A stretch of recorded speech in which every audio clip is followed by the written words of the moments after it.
Hello everyone, ನಾನಿವತ್ತು ನಿಮಗೆ green chicken fry ಹೇಗೆ ಮಾಡೋದು ಅಂತ ಹೇಳ್ಕೊಡ್ತೀನಿ. ಮೊದಲಿಗೆ ಚಿಕನನ್ನು ತೊಳೆದು ಇಟ್ಕೊಳ್ಬೇಕು.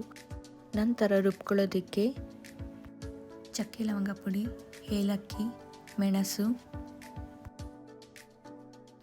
ಶುಂಠಿ, ಬೆಳ್ಳುಳ್ಳಿ,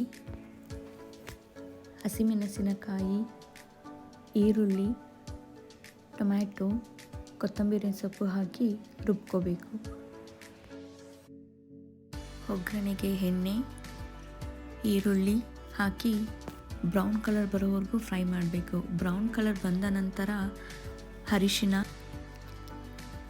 ಚಿಕನ್, ರುಚಿಗೆ ತಕ್ಕಷ್ಟು ಉಪ್ಪು ಹಾಕಿ ಮಿಕ್ಸ್ ಮಾಡಬೇಕು. ರುಬ್ಬಿರುವ ಮಸಾಲೆಯನ್ನು ಇದಕ್ಕೆ ಹಾಕಿ ಹಸಿ ವಾಸನೆ ಹೋಗೋವರೆಗೂ ನಾವು ಫ್ರೈ ಮಾಡಬೇಕು. ಹಸಿ ವಾಸನೆ ಹೋದ ನಂತರ ನಾವು 1.5 ಸ್ಪೂನ್ ಧನಿಯಾ ಪುಡಿಯನ್ನು ಮತ್ತು 1 ಸ್ಪೂನ್ ಖಾರದ ಪುಡಿಯನ್ನು ಹಾಕಿ ಮಿಕ್ಸ್ ಮಾಡಬೇಕು. ಇಲ್ಲಿ ನೀವು ನೋಡ್ತಾ ಇದ್ದೀರಾ, ಗ್ರೇವಿ ಸ್ವಲ್ಪ ಗಟ್ಟಿಯಾಗಿ ಇದೆ. ನಾವು ಇದಕ್ಕೆ ಬೇಕು ಅಂದರೆ ನೀರು ಕೂಡ ಆ್ಯಡ್ ಮಾಡ್ಕೊಳ್ಬೋದು. ಸೊ ನಾನಿಲ್ಲಿ ನೀರನ್ನ add ಮಾಡ್ಕೊಳ್ತಿದ್ದೀನಿ.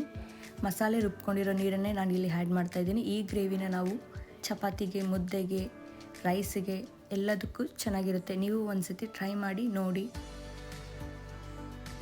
Green chicken fry ready. ಈ ವಿಡಿಯೋ ನಿಮಗೆ ಇಷ್ಟ ಆಗಿದ್ದರೆ ಲೈಕ್ ಮಾಡಿ, ಶೇರ್ ಮಾಡಿ, ಮತ್ತು ಇನ್ನೂ ಯಾರೆಲ್ಲ ನನ್ನ ಚಾನಲ್ನ ಸಬ್ಸ್ಕ್ರೈಬ್ ಮಾಡ್ಕೊಂಡಿಲ್ವೋ ಬೇಗ ಸಬ್ಸ್ಕ್ರೈಬ್ ಮಾಡ್ಕೊಳ್ಳಿ.